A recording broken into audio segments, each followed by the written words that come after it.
16 नवंबर को मुख्यमंत्री नीतीश कुमार के साथ कई अन्य लोगों ने मंत्री पद की शपथ ली थी। इसी क्रम में जिन लोगों ने भी मंत्री पद का शपथ लिया था वो अब धीरे धीरे पद का ग्रहण कर रहे हैं। बहरहाल इसी क्रम में आज वापस से एक बार फिर मंत्री अशोक चौधरी ने भवन निर्माण मंत्रालय का पद संभाला है। इस दौरान उन्होंने आगे की जो कार्यशैली है उस पर चर्चा की है। साथ ही साथ नेता प्रतिपक्ष तेजस्वी यादव और जो मैनिफेस्टो था तेजस्वी यादव का चुनाव के दौरान उस पर जमकर हमला बोला है। उन्होंने साफ तौर से कहा है कि ये जो मैनिफेस्टो था ये जनता को ठगने वाला था। आगे की क्या रणनीति है और किस तरीके से रोजगार युवाओं को दिया जाएगा, इन तमाम मुद्दों पर मीडिया से मुखातिब होते हुए अशोक चौधरी ने अपनी बातों को रखा है। विभाग मिले हैं, ये सब विभाग जब मंत्रिमंडल का विस्तार होगा तो सब विभाग हम संभव नहीं है ना, एक व्यक्ति के लिए इतना विभाग देखना संभव नहीं। और हम बार बार कहते हैं कि हमारी प्रायोरिटी संगठन है, हम संगठन के आदमी हैं, हम संगठन पर ज़्यादा फोकस करना चाहते हैं, ध्यान देना चाहते हैं और संगठन को और धारदार बनाना चाहते हैं। तो हमारी तो प्रायोरिटी संगठन है, तो इतने विभाग लेके हम संगठन भी नहीं देख पाएंगे। माननीय नेता के मन में क्या है तो हम नहीं जानते हैं, लेकिन अगर हमको संगठन के कार्यकारी अध्यक्ष बनाए हैं तो संगठन पर हमको काम भी करना है। तो इतने विभाग तो रहेंगे, विस्तार होगा, विभाग यहाँ चली जाएंगे हाथ से। तो अब ये भवन निर्माण विभाग को हम पहले भी देखे हुए हैं और भवन निर्माण विभाग पहले से बड़ा विभाग बना है, बहुत मेगा प्रोजेक्ट्स हम लोगों के पास है। और यहाँ पर जो माननीय नेता ने कहा है कि हम स्किल डेवलपमेंट के लिए और इस संस्थानों का निर्माण करेंगे तो हमारी जवाबदेही बढ़ेगी।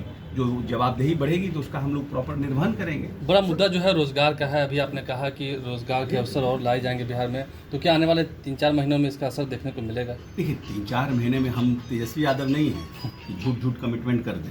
3-4 महीने बहुत कम समय होते हैं, कम से कम 6 महीना 8 महीना लगेगा सिस्टम को प्रोसेस करके उसको ज़मीन पर उतारने में। लेकिन नीतीश कुमार का चेहरा है, भरोसे का चेहरा है और नीतीश कुमार ने इस प्रदेश की जनता को कमिट किया है 7 निश्चय 2 के माध्यम से। हमारे जो अलायंस पार्टनर्स हैं उनकी भी कुछ घोषणा पत्र हैं, उनकी भी कुछ कमिटमेंट्स हैं। तो उन सबको लेकर के भविष्य में एक प्लान बनेगा जिसको कि सरकार लाएगी जनता के बीच में कि हमारी क्या क्या प्रायोरिटीज़ है, वो सब फिक्स होगा हमारा।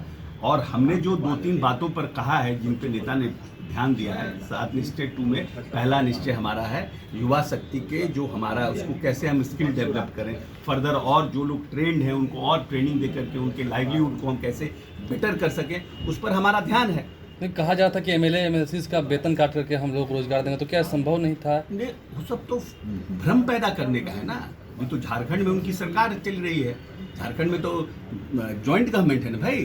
तो झारखंड में उन्होंने जो घोषणा किया था कमिटमेंट पूरा किया क्या, जो उन्होंने जनता को बोला था अनएम्प्लॉयमेंट पर कि हम कितनी नौकरी देंगे, वो इतना साल तो हो गया झारखंड में, उसको क्यों नहीं करते हैं? वहाँ सरकार पर दबाव क्यों नहीं बनाते हैं? अगर ऑनेस्ट हैं जनता के प्रति तो झारखंड में जो कमिटमेंट किए थे कि हम इतनी नौकरियां देंगे उसको कमिटमेंट को पूरा करवाएं सरकार से, नहीं तो सरकार से विड्रॉ करें अपने आप को। दोनों बात नहीं चलेगा कि एक तरफ आप कमिटमेंट करिएगा और एक तरफ आपका कमिटमेंट पूरा नहीं हो रहा है तो आप सरकार पर प्रेशर भी नहीं बनाए। और यहाँ पर तो जो उन्होंने कहा था वो तो पूरी तरह से एक बड़ी नौजवान पीढ़ी को भ्रम में डालने के लिए कहा था। और नीतीश जी का चेहरा जो है भरोसे का चेहरा है, उम्मीद का चेहरा है, इसीलिए जनता ने एनडीए को मैंडेट दिया है दोबारा सरकार बनाने का और नीतीश जी को दोबारा मुख्यमंत्री बनने का, इसलिए कि भरोसे का चेहरा है।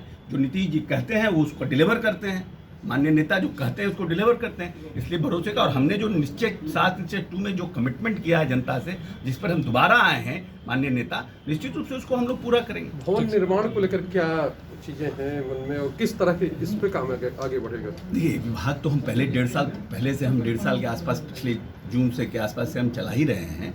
यहाँ तो हमारे मेगा प्रोजेक्ट्स चल रहे हैं। हमारी प्रायोरिटी है कि हमारे जो इंजीनियरिंग कॉलेज हैं जिस पर कि हमारे वो सब हमारा टाइम पर पूरा हो, जो हमारा बन रहे हैं जितने हमारे इंस्टीट्यूशन संस्थान जो हमारे अनएम्प्लॉयड जो पढ़ाने के लिए है, वो सब संस्थानों का निर्माण समय सीमा के अंदर हो और उसको हम लोग जल्दी से जल्दी पूरा कर सकें, ये प्रायोरिटी होगी हमारी। अच्छा, ये आपने कहा कि संगठन पे आपका जोर है, संगठन क्या वजह रही और क्या कहें कि क्या सुधार करना चाहेंगे, क्योंकि इस बार आप लोगों की सीटें काफ़ी कम हो गई?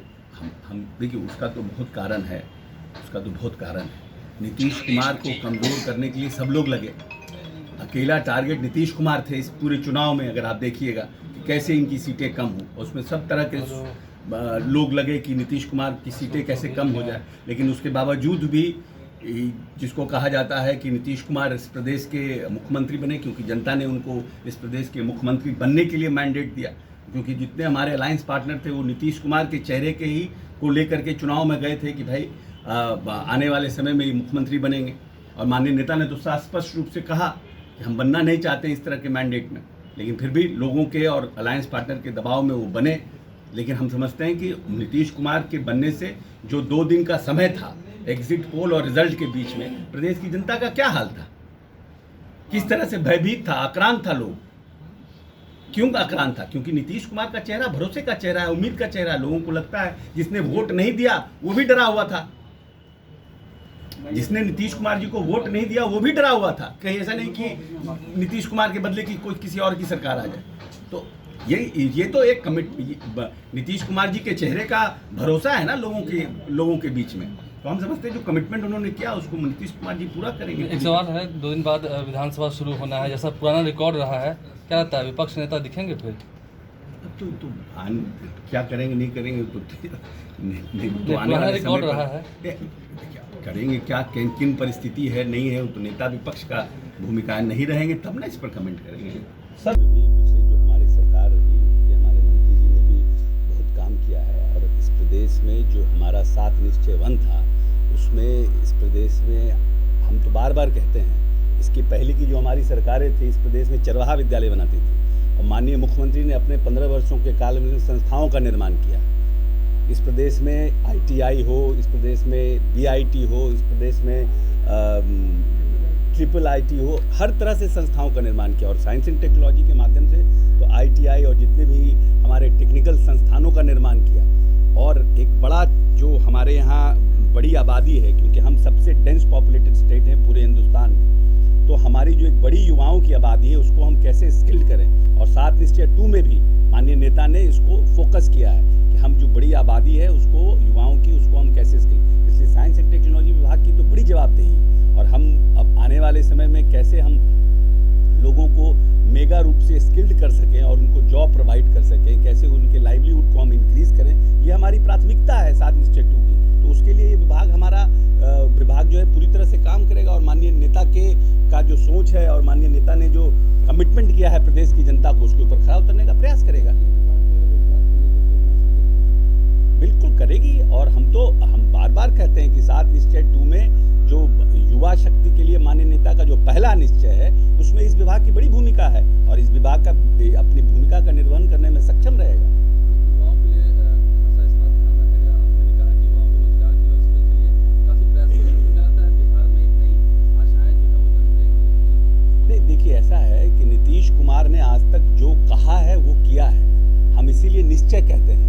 बाकी राजनीतिक दल घोषणा पत्र कहती है, घोषणा पत्र और निश्चय में फर्क है। हमने 7 निश्चय 1 के माध्यम से जनता को विश्वास दिलाया, इसीलिए हम बार बार चुनाव में भी कहते थे कि नीतीश कुमार का चेहरा भरोसे का चेहरा है, उम्मीद का चेहरा है और बिहार के विकास का चेहरा है। हमने तो 7 निश्चय 2 में युवाओं के डेवलपमेंट पे पहला निश्चय हमारा है। तो निश्चित रूप से जो साइंस एंड टेक्नोलॉजी डिपार्टमेंट है इसकी एक बड़ी भूमिका है, कैसे हम लोगों को स्किल कर सकें, कैसे हम और IIT का डेवलप कर सकें। हम महिला IIT बनाए हैं, हम लोगों ने हॉस्टल्स को डेवलप किया है, और फर्दर हम कैसे कर सकें। ठीक है, लोगों को उम्मीद ज़्यादा है नीतीश जी से, लेकिन जो भी हमारे पास संसाधन और जो हमने कमिटमेंट किया है उस पर हम खड़ा उतरेंगे।